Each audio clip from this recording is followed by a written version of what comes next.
महाराष्ट्र में लॉकडाउन के बाद हालात जल्द मामूल पर आते नजर नहीं आ रहे हैं, जिसकी वजह से आम लोगों की मुश्किलें बढ़ते जा रही है। कोरोना वायरस को फैलने से रोकने के लिए रियासती हुकूमत ने स्टेट रोड ट्रांसपोर्ट की बसें बंद कर दी है। बस सर्विस बहाल करने के मुतालबे को लेकर वंचित बहुजन अघाड़ी ने रियासत गिर एहतजाज शुरू कर दिया है। इसी सिलसिले में आज रियासत के मुख्तलिफ अजला में वंचित बहुजन अघाड़ी की जानिब से डफली बजाओ के उन्वान से आंदोलन किया गया। नांदेड़ में भी स्टेट रोड ट्रांसपोर्ट महकमे के इलाकाई दफ्तर के सामने वंचित बहुजन अघाड़ी के मकामी कारकुनान ने एहतजाजी मुजाहरा किया। मुजाहिरीन ने डफली बजाकर हुकूमत को जगाने की कोशिश की। मुजाहिरीन का कहना है कि बस सर्विस बंद होने से लोगों को रोजगार के हुसूल के लिए एक मुकाम से दूसरे मुकाम का सफर करने में मुश्किलात पेश आ रही है। नतीजे में कई लोग बेरोजगारी में मुब्तला हो गए हैं। जिस तरह लॉकडाउन की हिमायत में वजीर आजम ने ताली बजाने या थाली बजाने या दिया जलाने का हुक्म देकर लॉकडाउन की हिमायत हासिल की थी, अब इसी तर्ज पर डफली बजाकर लोग लॉकडाउन की पाबंदियां खत्म करने की मांग कर रहे हैं। वंचित बहुजन अघाड़ी के सदर एडवोकेट प्रकाश अम्बेडकर ने रियासती हुकूमत को इंतबाह दिया है कि जल्द से जल्द अगर एसटी बस सर्विस शुरू नहीं की गई तो इस एहतजाजी तहरीक में मजीद शिद्दत लाकर सड़कों पर उतर कर एहतजाज किया जाएगा।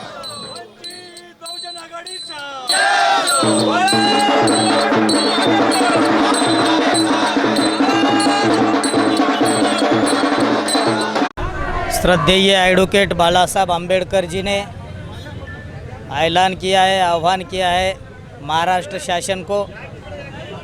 उन्होंने अगर बसें सेवा नहीं शुरू की, इशारा दिया था बाला साहब अम्बेडकर जी ने, तो हम डफली आंदोलन शुरू करेंगे। बाला साहब का आदेश मान करके सभी बहुजन आघाड़ी के नांदेड़ के सभी प्रतिनिधि पदाधिकारी यहाँ पर रास्ते पर उतरे हैं। महाराष्ट्र सरकार ने बहुजन वंचित आघाड़ी के सुप्रीमो श्रद्धेय बाला साहब अम्बेडकर इनका कहना अगर नहीं मान लिया और बसें सेवा अगर नहीं शुरू की तो बाला साहब अम्बेडकर जी के आदेश का हम इंतज़ार कर रहेंगे। और अगर ये नहीं मानने के लिए गवर्नमेंट तैयार होंगी तो बाला साहब जो आदेश देंगे उनके मुताबिक हम इस सरकार के खिलाफत में बहुत बड़ा आंदोलन छेड़ेंगे।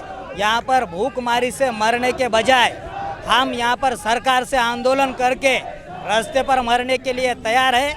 अभी भी भूखमरी से बहुत सारे लोग रास्ते पर ही मर जा रहे हैं, कोई उनको काम धंधा नहीं दे रहा है। ये आरएसएस बीजेपी सरकार और ये महाराष्ट्र सरकार ये 85% बहुजन समाज को भूखमरी से मारना चाहता है, ऐसा भी एक हमारा आरोप है। इसीलिए जल्द से जल्द सभी बसें सेवा शुरू करनी चाहिए। आज का आंदोलन इसीलिए है और जो भी बाला साहब आगे का आदेश देंगे उसके लिए हम जी जानकर लड़ने के लिए तैयार हैं। वंचित बहुजन आघाडी नांदेडच्या वतीने एसटी महामंडळ विभागीय कार्यालयावर आज एक दिवसाचं आम्ही धरणे आंदोलन डफली आंदोलन करत आहोत।